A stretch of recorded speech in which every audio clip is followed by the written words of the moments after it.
I arrive at the Mayfair Grill 15 minutes early, smoothing my charcoal blazer as I step through the glass doors.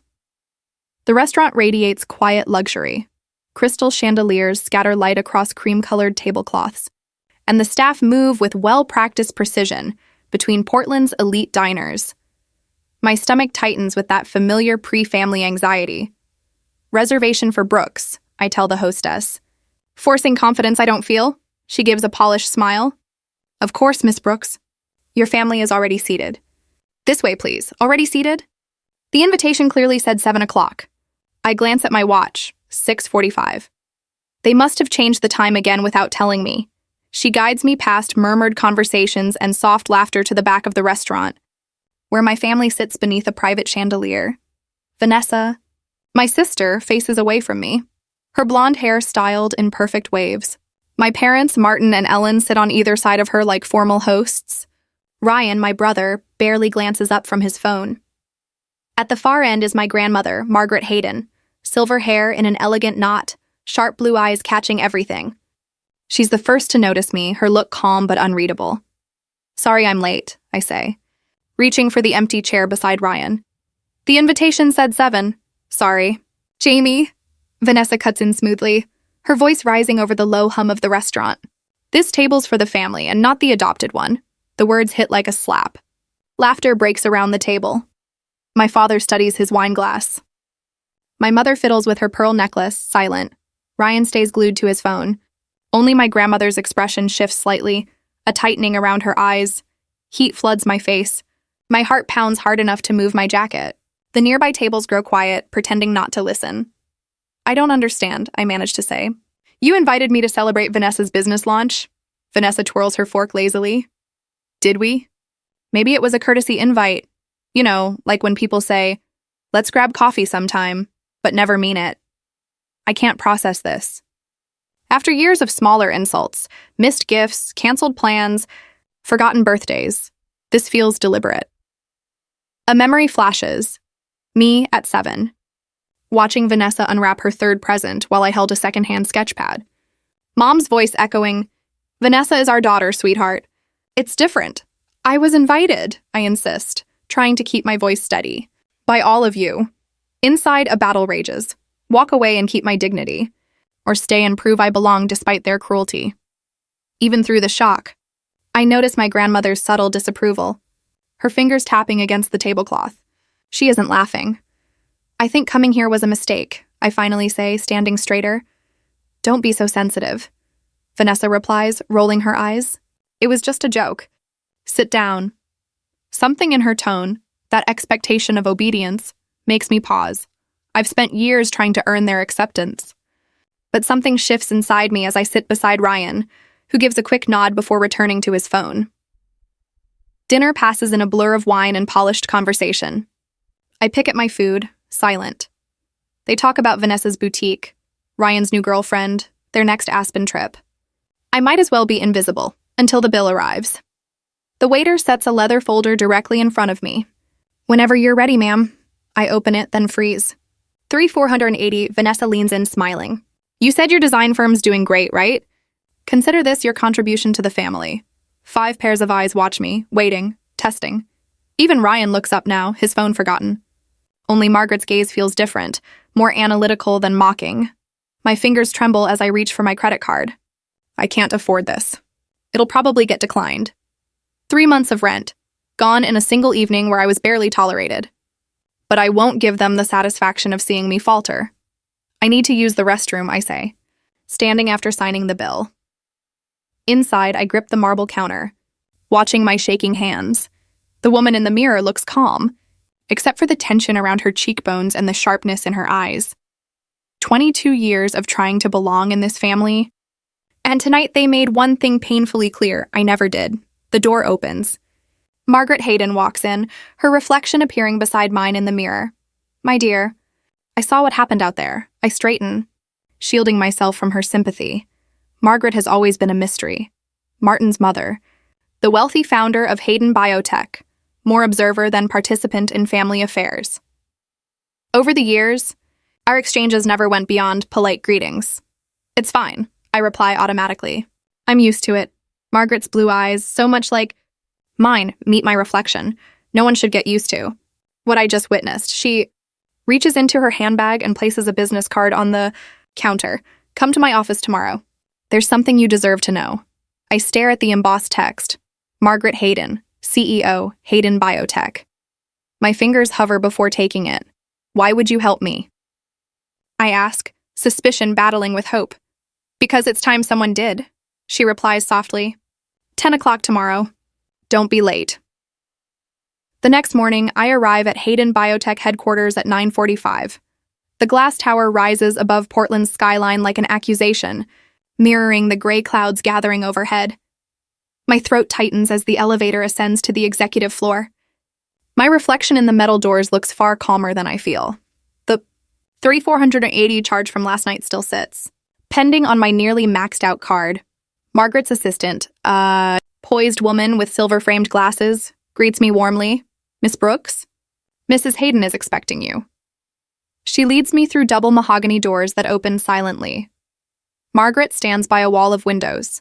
Silhouetted against the city skyline, she turns as I enter. Her sharp blue eyes, so eerily like mine, studying me with quiet precision. Jamie? Thank you for coming. She gestures toward a leather chair across her desk. Please. I sit upright, hands folded neatly in my lap. Years with the Brooks family have taught me that composure is armor. Your card said 10 o'clock, I say. I prefer being early. A habit your biological parents shared, Margaret replies. Especially your father. The words slice through my calm. My biological parents? Margaret slides a photograph across the desk. Two smiling faces look up. A man with gentle eyes and a woman with my same jawline. Both wear Abbott Technologies jackets. David and Sarah Chen, she says. Brilliant engineers. And my closest friends, you knew them? My voice feels distant. I recruited them personally from MIT, she says, tracing the photo's edge. They developed groundbreaking medical imaging technology. We worked together for 8 years, until the accident. Accident? A car crash. Black ice on a mountain road. Her voice stays steady, though her expression softens. You were 6 years old. They had just set up your trust fund the month before. My fingers hover above the photo. Trust fund? Margaret opens a drawer and sets a thick folder on the desk. $680,000, she says. Everything they'd saved, plus their life insurance. All designated for your care and education. The room seems to tilt. I never knew about any trust fund. Because it disappeared within a year of your adoption, Margaret says, her tone turning cold. She spreads documents across the desk. Bank statements, property deeds, transfer records. Each page uncovers another betrayal. Trust documents bearing my name. Transfer authorizations signed by Martin Brooks.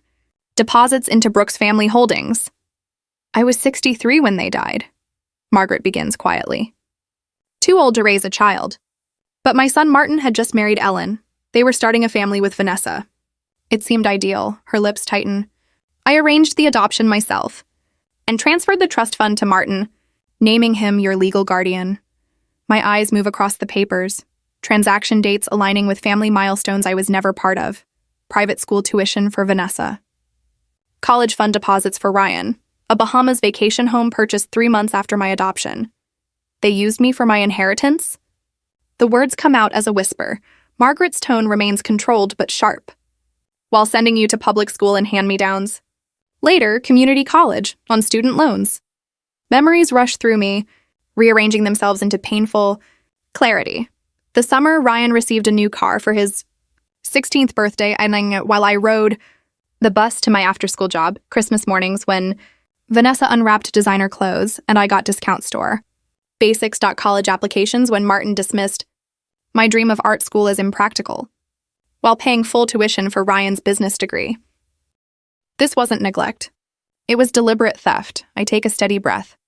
Why are you showing me this now after all these years? Margaret leans back, eyes sharp.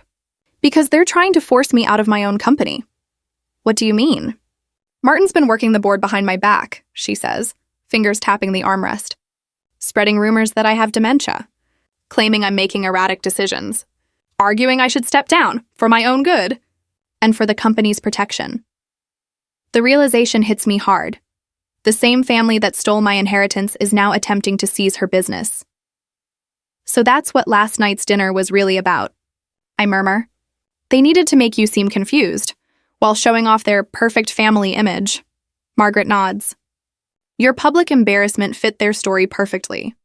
The understanding cuts deep. I'm not just the family disappointment. I'm an obstacle to their next fortune. Martin's always felt entitled to family wealth, Margaret continues, voice firm. He grew up expecting to inherit everything. When I insisted on building something of my own, he saw it as me keeping money from him. And now he's desperate, she pauses. Failed investments. Vanessa's boutique is losing money. Ryan's startup collapsed last year, her expression hardens. They've already tried to forge my signature on company documents. My stomach tightens. That's criminal. They've hired a lawyer who specializes in declaring elderly executives incompetent. She adds calmly, too calmly. They're patient, strategic, waiting for the right moment. When? The board votes next month on succession planning. Margaret rises and paces slowly. Martin's been cultivating board members for years. Ellen hosts their wives for luncheons. They send gifts to their children. It's all calculated. Watching her, I see not agitation but strategy, the mind of a woman who built an empire through precision. None of this conversation is accidental. Why help me now? I ask. You could have told me the truth years ago. Margaret turns toward me, meeting my eyes. I made a terrible mistake trusting my son. I believed he would raise you as his own. By the time I realized the truth, you were already grown. What good would it have done then? She moves to a side table, pouring 2 glasses of water. But now they think they can erase us both. Let's make sure they regret that. The phrase "us both" echoes inside me. For the first time, someone with real power stands beside me, against the Brooks family. I have resources, she continues. Legal teams, financial investigators, corporate connections your father and brother could never manage. She hands me a glass. Thomas Reed, my accountant, is already tracing the missing funds. Diana Wallace, my corporate attorney, is ready to press charges if you agree. I take the water, my mind racing. This isn't just about uncovering old wrongs. It's an alliance against ongoing betrayal. Not merely an explanation for years of quiet cruelty, but a chance at justice. Why help me? I ask again, needing absolute certainty. Margaret's gaze, so much like my own, doesn't waver. Because I owe it to your parents. And because it's time someone stood up to my son. I glance down at the photograph, smiling faces of the parents who gave me life, who intended to give me security, whose legacy was stolen by those who claimed to love me. Something shifts inside us like a door. Unlocking. I'm no longer the forgotten adopted child. I have options, allies, a history that's truly mine. And for the first time, I have power. I kneel in the dusty storage unit, surrounded by boxes labeled in my childhood handwriting. 1 week since meeting, Margaret has changed everything, transforming my memories into evidence of deliberate exploitation. The key to this unit had been hidden for years, taped beneath my desk drawer, a secret even from myself. There has to be something here, I whisper, wiping sweat from my forehead. The August heat turns the metal box into an oven. My fingers drag through dust on a plastic bin marked school papers. I open it. Old report cards, faded art projects. A gold star clings to a drawing of what might be our family. 4 tall figures and 1 small one standing apart. 3 hours of searching. Nothing. Until the last box pushed into the far corner. Inside, beneath a stack of birthday cards signed by classmates but never by family, lies a manila envelope. Across the front, in my biological parents' handwriting, Jamie's future. My hands shake so badly I almost drop it. Inside the box, I find photocopies of trust documents, originals dated just 3 months before the car crash that killed them. Alongside them are dozens of emails between my biological parents and Margaret, discussing the trust's terms and her future role as executor before Martin's adoption. The documents are unambiguous. $680,000 designated specifically for the care, well-being, and education of their daughter, Jamie Elizabeth. Not for vacation homes. Not for Vanessa's private school. For me. I pull out my phone and photograph every page, my hands shaking. Not from anger this time, but from something sharper. The first real taste of power. Legal proof that confirms everything Margaret told me. evidence strong enough to make them finally see me. The next morning, Diana Wallace studies the documents in Margaret's bright, glass-walled office, her expression tightening with every page. "This shows clear financial misconduct," she says, adjusting her glasses. "The terms are very explicit about how these funds were meant to be used." Across the polished conference table, Thomas Reed nods, reviewing spreadsheets. I cross-checked the dates with the Brooks family's purchases. He traces a line across his timeline. Their Aspen vacation home was bought 3 months after your adoption, right after the largest withdrawal from your trust. Margaret watches me from the head of the table, her sharp blue eyes searching my face. "You found these yourself? In your storage unit?" "Yes," I say evenly. I remembered my biological parents kept copies of important paperwork. I preserved the chain of custody. Everything's dated and photographed exactly as I found it. Margaret's lips lift in the faintest smile. "Well done, Jamie." 3 days later, I'm standing on the Brooks family's doorstep, a leather portfolio in my hand containing copies of the trust documents and financial records. My heart pounds, but my hands are steady. I've practiced this moment over and over. Ellen opens the door, her surprise rehearsed. "Jamie, we weren't expecting you. Family dinner tonight, right?" I ask, stepping inside before she can respond. "I thought I'd join." The dining room looks exactly as I remember. Gleaming crystal chandelier, polished mahogany table, china worth more than a month's rent. Martin sits at the head, Ryan and Vanessa on either side like loyal courtiers. Their expressions flicker from irritation to unease as Ellen ushers me in. "Jamie decided to join us," she says, her tone tight with politeness. "How unexpected," Martin mutters, not bothering to hide his annoyance. I take the empty chair beside Ryan, who doesn't look up from his phone. "I wouldn't miss family dinner," I say calmly, setting my portfolio next to my plate. Dinner passes in stilted conversation. Vanessa fills the silence, bragging about her boutique's success while glancing at me with thinly veiled contempt. I eat quietly, waiting for the right moment. It comes when Ellen serves dessert, creme brulee in crystal dishes. "I know what you did with my parents' money," I say, cracking the sugar shell with my spoon. The room falls silent. Martin sets his glass down slowly. "What nonsense has my mother been feeding you now?" I open the portfolio and slide the trust documents across the table. I have the original trust papers and the transfer records to the Brooks family accounts. Ellen goes pale, clutching her napkin. Vanessa scoffs, pretending disinterest, but Ryan finally looks up from his phone, alert. "These could be forged," Martin says, refusing to touch them. "They're not," I reply. The bank has confirmed their authenticity. Vanessa flips through the pages, her disdain turning sharp. "So what? You've always cost more than you were worth." The words don't sting. They only confirm what I already know. I take a sip of water, steady and calm, feeling the balance of power shift. "Margaret knows everything," I say. "And she's helping me reclaim what's mine." Martin's expression hardens. "My mother isn't well. No one will believe either of you." "We'll see who they believe," I answer, gathering the documents and standing. "The board meeting should be interesting." I leave without looking back. Their silence follows me, more satisfying than any response could be. The next morning, Margaret calls a meeting with the loyal board members of Hayden Biotech. Sunlight floods the conference room, reflecting off glass walls and the Portland skyline beyond. I stand beside her, dressed in a charcoal suit that mirrors hers, our matching blue eyes scanning the room. "Thank you all for coming," Margaret begins. "Jamie has something important to share."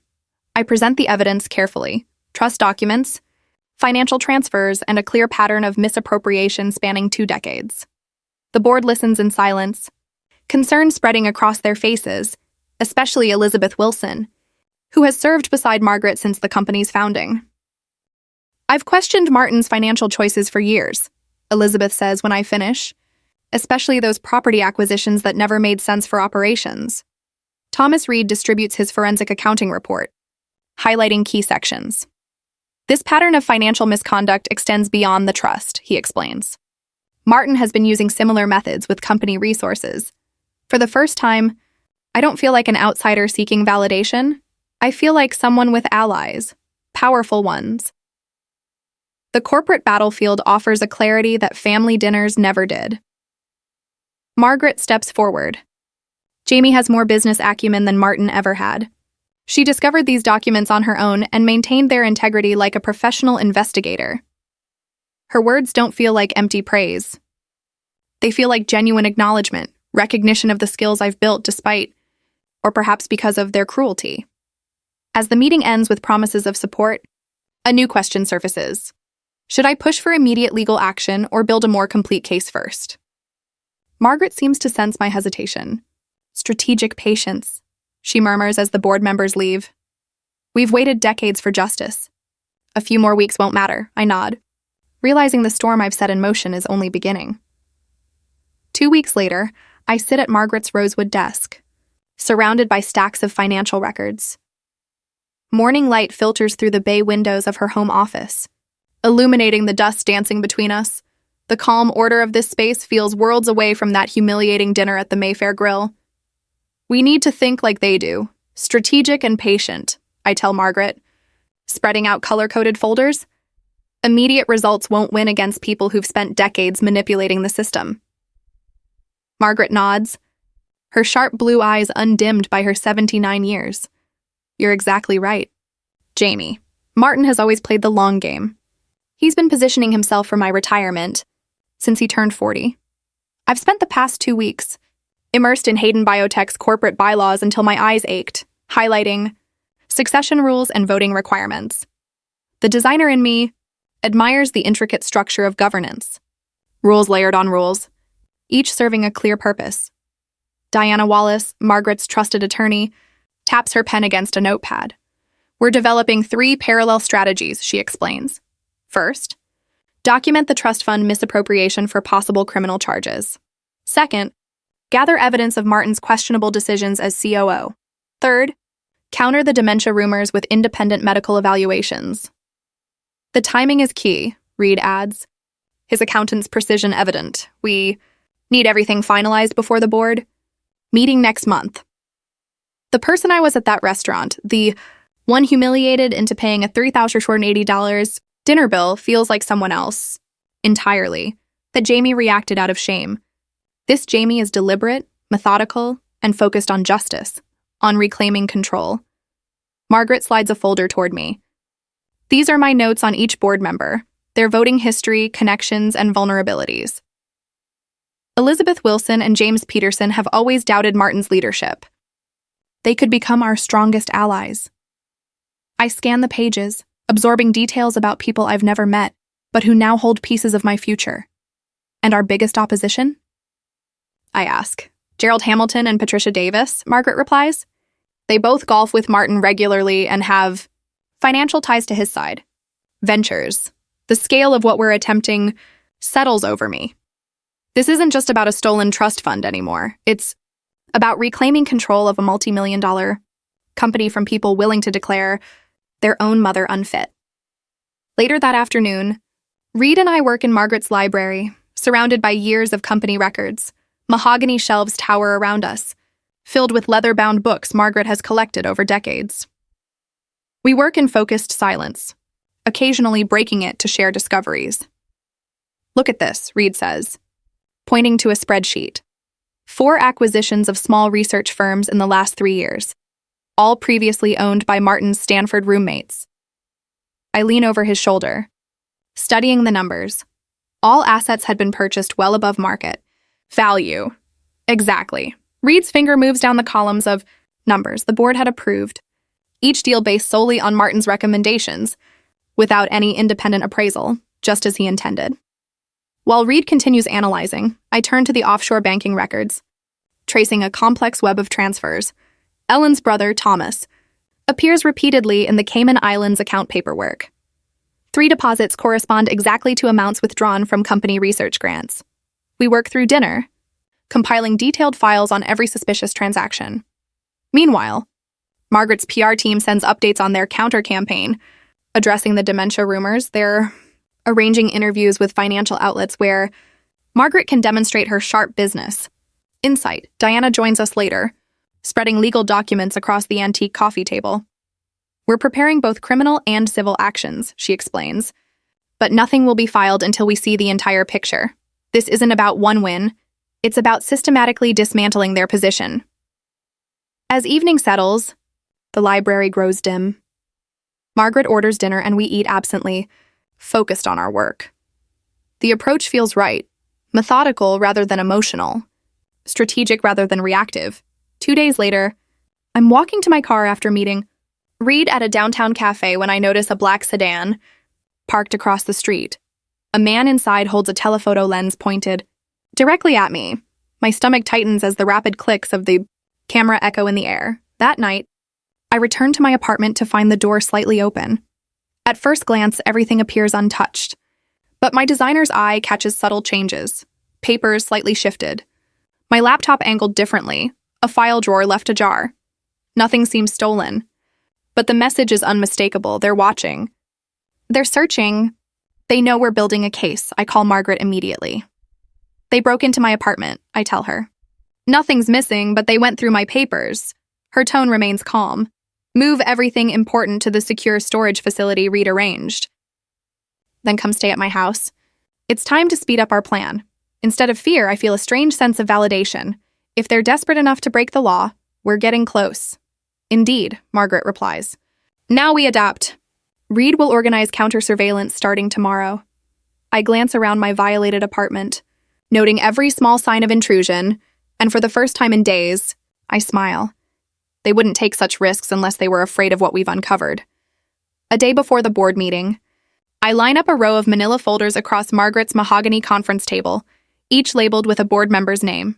Inside every folder lies the same damning evidence: trust documents, bank transfers, corporate memos, all meticulously arranged to tell the story of deliberate exploitation. Everything's ready, I say, looking at Margaret. Legal briefs are filed but sealed. Diana has the whistleblower documents prepared for Alan. Margaret nods, her silver hair catching the late afternoon light streaming through the floor-to-ceiling windows of her corner office. The independent medical evaluation came back yesterday, she says. Perfect cognitive scores across all categories. Reed enters, his normally reserved expression showing rare excitement. I've secured protection for Alan Thompson, he announces. As head accountant for 15 years, his testimony on the transfers will be unquestionable. I run my fingers along the edge of a folder, a habit from my design work when checking paper quality. This feels different from confronting them at dinner. More consequential. I say, it is, Margaret answers evenly. You challenged them that night. Now we're dismantling their entire operation. Diana appears in the doorway, her legal briefcase in hand. The sealed court filings are complete. One call from me, and everything goes live. I've spent weeks studying corporate governance, succession law, and whistleblower protections, all while managing my design firm. Margaret has coached me through the nuances of board politics, identifying both allies and opponents. Together, we've built something far more effective than emotional confrontation, a precise legal and corporate strategy. The PR team's ready too, Reed adds. They've prepared responses for every move the family might make. I review the spreadsheet on my tablet, a detailed timeline of evidence collection and strategic actions. Each completed task strengthens my sense of readiness, marking the evolution from the woman who once stood stunned at that restaurant table. Tomorrow the board receives their briefing packets, I say, checking off another item. By Friday, 7 of the 11 members will be privately informed. Margaret adjusts a folder with deliberate precision. We're not declaring victory yet, she says. We're simply ready. My phone buzzes, a breaking news alert. The headline flashes, billionaire founder struggles with mental decline. Family expresses concern. I hold the screen toward Margaret. They've gone public. Within minutes, our phones explode with notifications. Reed's computer fills with email alerts. Diana steps into the hallway to take a call, her expression tightening. Martin moved faster than expected, Margaret says, scanning the article carefully. He's quoted extensively about my supposed lapses in judgment and their difficult decision to intervene for the company's protection. Reed turns his laptop toward me, showing Vanessa's latest Instagram post, a carefully staged photo of her holding Margaret's framed portrait. The caption reads, "Family comes first. Sometimes loving someone means protecting them from themselves. Elder care, Berkshire family duty." They're presenting themselves as responsible caretakers, Diana says as she returns. And you, Jamie, as... She pauses, scrolling through her phone. As what? I ask. She reads aloud. A manipulative outsider taking advantage of an elderly woman's confusion for personal gain. My stomach sinks. They're not just attacking Margaret, they're coming after me too. Reed nods grimly. It's a clever move. They have to discredit both of you at once. My phone rings. It's my biggest client. After a short call, my hands shake as I hang up. They're terminating the contract, I say quietly. They don't want to be tied to the controversy. 3 more similar calls come in before the hour ends. My design firm, built from scratch through student loans and sleepless nights, is crumbling under these accusations. I stand by the window, 20 floors above the street, watching the world move below. Maybe I made a mistake. I'm losing everything I've worked for. For what? Justice against people who never cared about me? Margaret joins me, her reflection beside mine in the glass. You've spent your life surviving their cruelty, she says. Now it's time to fight, and I'll fight beside you. Something in her calm conviction steadies me. I turn away from the window. You're right. We shift our strategy, adding a public relations response. We fight back. The next morning, I arrive at Margaret's office before dawn. Diana and Reed join an hour later, bringing new evidence and updated legal filings. All files are secured off-site, Reed reports. Martin has no access. The financial case is solid. He closes his leather portfolio. Diana nods. The legal team is ready. Everything's set. Margaret stands straighter than she has in weeks. Then we have what we need. I glance at my watch, 7:30 a.m. The emergency board meeting starts at 9. We have 90 minutes to finalize. Reed's phone vibrates. He checks the screen, his face tightening. Intel from board member Wilson, he says. Martin's bringing Dr. Peterson, a neurologist who specializes in cognitive evaluations for seniors. They're planning to have me declared incompetent, Margaret says evenly. I gather the presentation materials and slide them into my portfolio. My hand no longer shakes. Tomorrow we end this, I say. All of it. The path ahead is clear. No more quiet humiliation at family dinners. No more watching them take what isn't theirs. Today, we stand our ground. Ready for battle? Margaret asks from the doorway. Despite the exhaustion of recent weeks, she looks composed. Silver hair pinned neatly, blue eyes sharp and steady. As ready as I'll ever be, I reply. She squeezes my hand. Remember, Martin will walk in confident, convinced he's already won. That's his weakness. Board members begin to file in, settling around the long table with polite greetings and cautious glances. At exactly 9 o'clock, the doors open. Martin enters, followed by a man in his 50s carrying a leather briefcase. Good morning, Martin begins, projecting authority. Before we begin, I've invited Dr. James Peterson to join us. A knot tightens in my stomach. This wasn't part of our intel. Margaret's hand tightens slightly on her chair's armrest. Dr. Peterson is a respected neurologist specializing in age-related cognitive decline, Martin continues, placing a hand on the doctor's shoulder. He's here at my request, as a concerned son. Ellen slips in behind them, quietly handing blue folders to each board member. A letter from our family, she murmurs, avoiding eye contact. We were hesitant to bring this forward, but recent events have left us no choice. 12 pairs of hands open identical folders. At the head of the long table, Board Chairman William Blackwell frowns as he scans the documents. What is this about, Martin? He asks. A difficult but necessary discussion, Martin replies, moving to the head of the table directly opposite Margaret. Mother, we've noticed changes in your behavior this past year. Memory lapses, confusion with simple tasks, trouble following conversations. Margaret's face remains calm, but a flicker of anger flashes in her eyes. Frankly, Martin continues, we're worried about your ability to continue leading this company. The door opens again. Vanessa enters, eyes red, clutching a tissue. She sits beside her father, perfectly playing the part of the grieving granddaughter. It breaks my heart to see Grandma struggle, she says, her voice trembling on cue. Last week she forgot my birthday. The week before, she got lost driving to her own house of 40 years. All lies. I grip my pen until it nearly snaps. Then Ryan enters, laptop in hand. "Board members," he says, "I've compiled some video evidence you should review before making any decisions today." The lights dim. On the screen, carefully edited clips show Margaret hesitating, appearing confused at company events. A brief pause before answering. A moment of uncertainty remembering a name. Normal human moments, stripped of context and stitched together to create an illusion of decline. When the lights come back up, Martin speaks again. "Dr. Peterson has reviewed these videos," he says, "along with our family's observations." The neurologist clears his throat. "Without a full examination, I can only provide preliminary impressions," he explains. "But these clips do show potential indicators consistent with early-stage cognitive decline." Around the table, I notice exchanged glances. Concern spreads. Elizabeth Wilson, Margaret's longtime ally, studies her folded hands. I can feel the momentum shifting. I move that we hold an immediate vote of no confidence. Martin declares, "For the good of this company, and my mother's legacy, we must act before any permanent harm is done." Chairman Blackwell looks uneasy. "This is sudden, Martin."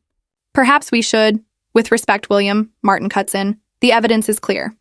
My mother needs support, not more responsibility. We can vote today or wait until a public mistake forces us." The room fills with tense silence. I meet Margaret's eyes. She gives me the slightest nod. I rise. "Mr. Chairman, before this vote, I'd like to address the board." Martin's face hardens. "This is a board matter, Jamie. You have no standing here." "Actually, she does," Margaret says calmly. "She's my invited guest, and a stakeholder in Hayden Biotech's future." Blackwell nods. "We'll hear from Ms. Brooks." I walk to the front of the room, heart pounding. Everything comes down to this moment. "Before you vote," I begin, "you should know what this family did to me, and what they're trying to do to Margaret Hayden." I pull up my presentation. The first slide displays trust documents, dated 22 years ago. When I was 6, my parents died in a car crash. They left a trust fund of $680,000 for my care and education. Margaret Hayden, their friend and colleague, arranged for her son, Martin, to adopt me. Martin stands abruptly. "This is irrelevant." "She transferred that money to Martin Brooks to manage my future," I continue, raising my voice slightly. "Within 1 year, every dollar was gone, moved into an account called Brooks Family Holdings." Gasps ripple through the room. The door opens again. Thomas Reed, former senior accountant at Hayden Biotech, enters holding a thick folder. "This is Thomas Reed," I explain. "He's prepared a forensic report on both my missing trust funds and Martin Brooks's financial activity as COO. Reed hands out documents. Inside, I say, "You'll find detailed evidence of self-dealing, kickbacks from vendors, inflated expense reports, and property purchases made with company money." Martin's face reddens. "These are outrageous lies." The door opens once more. Diana Wallace steps in, one of Portland's top corporate attorneys. "This is Diana Wallace," I continue. "She's brought medical evaluations from 3 independent specialists who examined Margaret Hayden last month." Diana distributes the files. All 3 confirm her cognitive performance is far above average for her age, with 0 evidence of impairment. She continues handing out documents. You'll also find a sworn statement from Dr. Peterson's office manager, confirming he never examined Mrs. Hayden and received $50,000 from Martin Brooks 3 days ago. The neurologist's face goes pale. He begins gathering his things. "Stay where you are," Chairman Blackwell orders, voice firm. The doors open again. One last time. An older man in a worn suit enters carrying a hard drive. "This is Alan Reed, retired company accountant," I explain. He kept backup records of all company transactions, including those Martin tried to delete from the servers. The room erupts. Board members murmur in disbelief. Martin slams the table. "These are fabrications. She's manipulating you with fake evidence." Vanessa jumps up, mascara streaked. "She's not even real family, just some orphan they took pity on." Her outburst echoes through the tense silence. Phones rise around the room, board members recording. The carefully crafted, concerned family. Image crumbles instantly. Then Elizabeth Wilson speaks. "Ryan, the videos. You edited those clips of Margaret, didn't you?" Ryan looks at his father, panicked. I just put together moments that showed what worried us." "So you altered evidence to mislead this board?" Blackwell demands. Not altered, just highlighted the important parts, Ryan stammers. I take a steady breath. They also tried to forge Margaret's signature on company documents. 3 weeks ago, they attempted to transfer control of her voting shares to Martin, Diana. Wallace places a thick report on the table, a detailed forensic handwriting analysis confirming the forgery. This evidence has already been filed with the district attorney's office, she states clearly. Martin's face drains of color, shifting from anger to shock. This is all a misunderstanding. We were only trying to protect. Enough, interrupts Chairman Blackwell, his voice cutting through the commotion. This meeting is adjourned. No votes will be taken today. He turns to the company counsel at the far end of the room. Judge Morrison. Given the seriousness of these allegations, I recommend a formal investigation before we move forward. The judge nods solemnly. I concur. And I advise securing all company records immediately. As security escorts Martin, Ellen, Vanessa, and Ryan out of the boardroom, Margaret catches my eye. For the first time in weeks, she smiles. A calm, proud smile of vindication. The fight isn't over, but the balance has decisively shifted in our favor. I stand at the polished podium, facing the semicircle of board. Members seated behind the mahogany conference table. 1 month has passed since Ryan's accidental confession about the edited videos. A month spent preparing for this formal hearing. The boardroom of Hayden Biotech stretches before me, its floor-to-ceiling windows framing Portland's skyline. Every seat is filled. Board members, legal counsel, witnesses. Margaret sits to my right, upright and composed despite her 79 years, her sharp blue eyes fixed on her son. Across the room, Martin slouches in his chair, his tailored suit doing little to hide his unease. Ellen sits beside him, nervously adjusting her pearl necklace. Vanessa glares, arms tightly crossed. Ryan keeps his gaze on the floor, defeated. Judge Morrison, attending as company counsel, brings the room to order. This board has convened to review serious allegations against current COO Martin Brooks and to determine the appropriate course of action regarding company leadership. I take a deep breath, steadying myself. The moment I've been preparing for has arrived.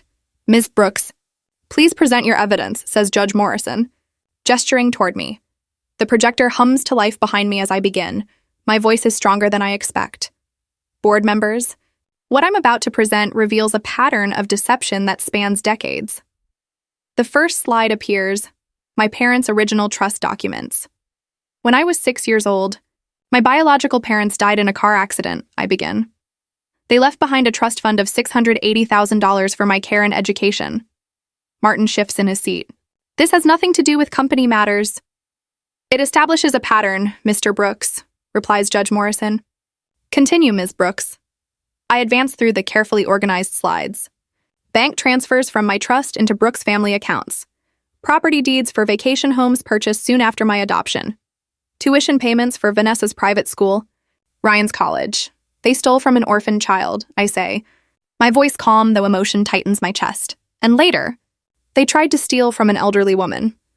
Thomas Reed steps forward next, presenting his full financial analysis. My forensic review shows a consistent pattern of self-dealing by Martin Brooks throughout his tenure as COO, he explains, his laser pointer, traces suspicious transactions, offshore accounts, questionable acquisitions benefiting Martin's personal associates. Board members lean forward, their expressions shifting from doubt to shock to outrage. Chairman James Wilson removes his glasses twice, as if trying to clear his vision of what he's seeing. Diana Wallace follows with evidence of attempted forgeries. We have sworn statements from 3 employees, confirming they witnessed Martin Brooks trying to replicate Margaret Hayden's signature on company documents. These are lies.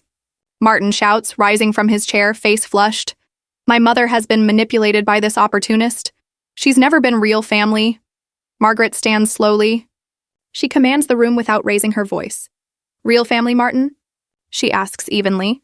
Was it real family when you emptied the trust fund of a deceased couple meant for their orphaned daughter? Her tone carries both grief and finality. Was it real family when you sent Jamie to community college on loans while paying for Vanessa's apartment in Paris? The room falls silent. Margaret continues, her words deliberate and piercing.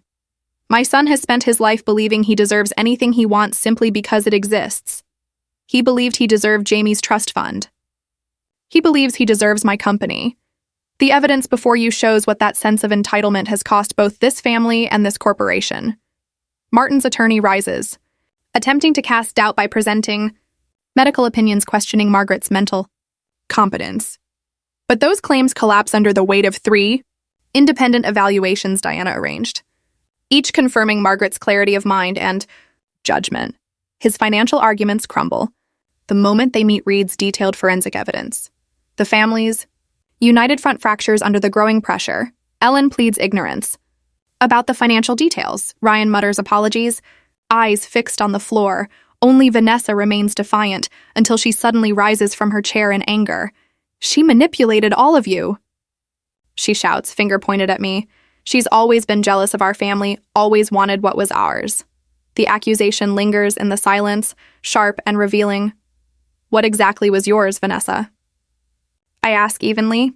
"My parents' money? Your grandmother's company? Or simply the satisfaction of making me feel like an outsider for 22 years? Chairman Wilson clears his throat. "I believe we've heard enough. The board will now deliberate." 40 minutes later, they return. The look on the chairman's face makes the verdict clear before he even speaks. This board unanimously votes to remove Martin Brooks as Chief Operating Officer of Hayden Biotech. Effective immediately, his eyes sweep the table. Furthermore, Martin Brooks, Ellen Brooks, Vanessa Brooks, and Ryan Brooks are permanently barred from company premises. Martin rises halfway from his seat. "You can't. The evidence speaks for itself, Mr. Brooks," Wilson interrupts. "This company deserves better leadership." Judge Morrison stands. "Based on the evidence presented, I'm referring this case to the district attorney for potential criminal charges, including forgery, financial fraud, and misappropriation of trust funds." The shift is instant and complete. Martin sinks back into his chair, his face drained of color. Ellen clutches her throat, while Vanessa's arrogance fades into disbelief. The power they once used to humiliate me, to hand me a $3,480 dinner bill for their amusement, vanishes like mist in sunlight. Margaret stands tall, her voice clear. "As founder and majority shareholder of Hayden Biotech, I now name my chosen successor." She turns toward me, extending her hand. "Jamie Brooks has shown not only the skill this company requires, but the integrity it deserves." The board members nod in agreement. People, who once dismissed me as easily as my family did now, regard me with genuine respect, some even admiration. Security will escort the Brooks family from the building. Chairman Wilson announces. 2 guards approach. Martin starts to protest again but falls silent, weighed down by public disgrace. The Brooks family, Martin, Ellen, Vanessa, Ryan, exit in quiet defeat. Once they're gone, Judge Morrison approaches. "The court will order restitution of the $2.1 million that should have accrued from your trust fund. With interest," he says gravely. "Financial fraud of this scale carries serious consequences." The next hour blurs into congratulations and strategy. The board votes unanimously to file a civil lawsuit against the Brooks family. Margaret's legal team immediately begins recovering the stolen assets. My transformation feels complete. From humiliated adoptee forced to pay for family dinners to respected executive with a voice that finally matters. Near the end of the meeting, Margaret gently pulls me aside, her hand firm on my arm. "Your parents would be so proud of you today," she says softly, her blue eyes bright. "Not because you won, but because of how you won, with intelligence and dignity." I search her face, finding no trace of the pity I used to fear. "I couldn't have done this without you." She smiles faintly. "No, but you did it for both of us. My family forgot the difference between inheritance and integrity. You never did." As we leave the boardroom together, something shifts deeply within me. For years, I measured my worth by their approval, collecting every slight like a painful token.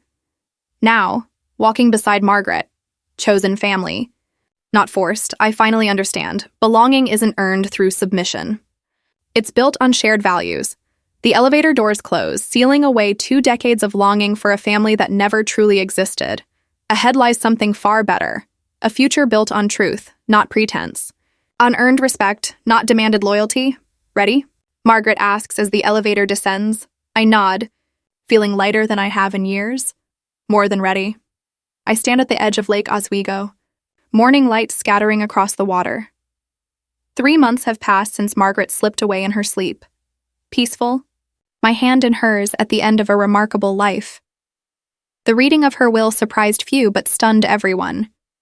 She left everything to me, the company, the fortune, and this lakeside estate with its wide views and quiet halls.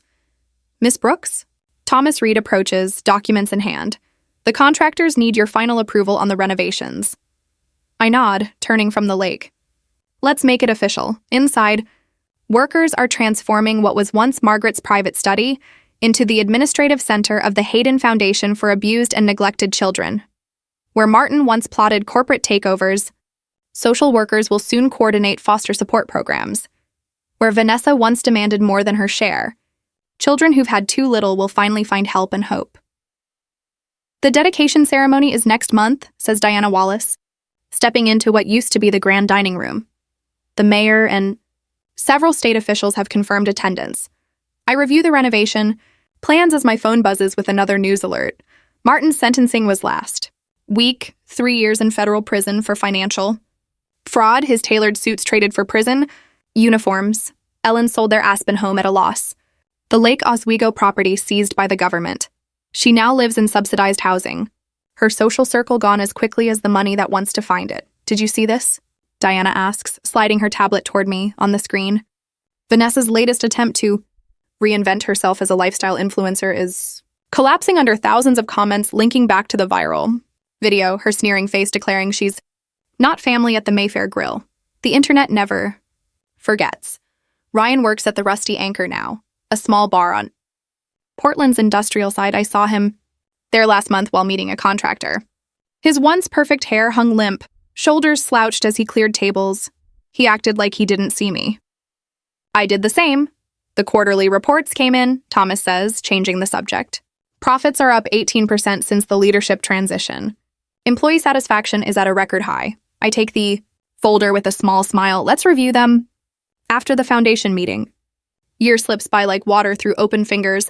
The calendar in my office marks 12 months since Margaret's passing, a small silver star next to the date.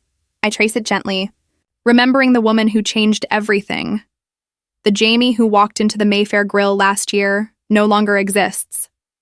That woman doubted every decision, hid behind her shoulders expecting rejection, and sought approval from people who never intended to give it.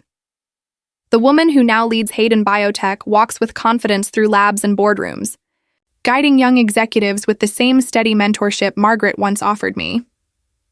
The Montreal team developed something remarkable, I tell the board, clicking through slides with a calm certainty that once felt impossible. Their sustainable pharmaceutical packaging will reduce plastic waste by 70% while cutting production costs. The board members, many of whom I personally recruited, nod approvingly. No one questions my authority anymore. No one reminds me that I don't belong. Your leadership is transforming this company, says Elizabeth Wilson as the meeting concludes. The toxic competition under Martin has been replaced by genuine innovation, I smile. People thrive when they're not afraid of being undermined. That evening, my assistant hands me an envelope with no return address. I recognize Ryan's handwriting instantly. You won? Jamie. Guess you were the only real one among us. I place the letter in my desk drawer, leaving it unanswered. His validation no longer matters. Sunlight floods the room as I stand at the podium, hundreds of faces turning toward me. The newly built Hayden Children's Center gleams with promise, modern, yet warm and welcoming.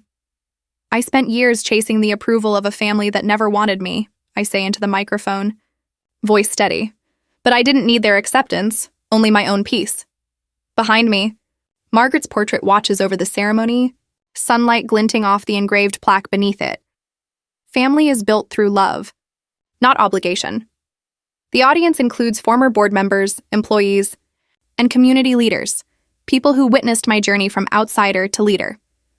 Not among them are the faces that once defined what I thought family meant. When the ceremony ends, I walk toward the lake's edge. From my pocket, I pull a check for $680,000, the exact amount once stolen from my trust fund. The company's attorneys recovered it, with interest during the legal proceedings. I tear it into pieces, watching the fragments scatter into the breeze. I used to dream they'd apologize, I tell Diana, standing quietly beside me. Now I just hope they find whatever emptiness made them cruel. We watch the ripples spread across the water, circles widening, then fading into the greater whole. Behind us, the foundation staff prepares for the first group of children arriving tomorrow. Across town, Hayden biotech researchers continue developing treatments that will help thousands. Margaret would be proud, Diana says softly. I nod, feeling the truth of it settle inside me, not as validation, but as peace. Justice achieved. Legacy secured, family redefined, not by blood, but by integrity. The ripples fade. I turn toward home,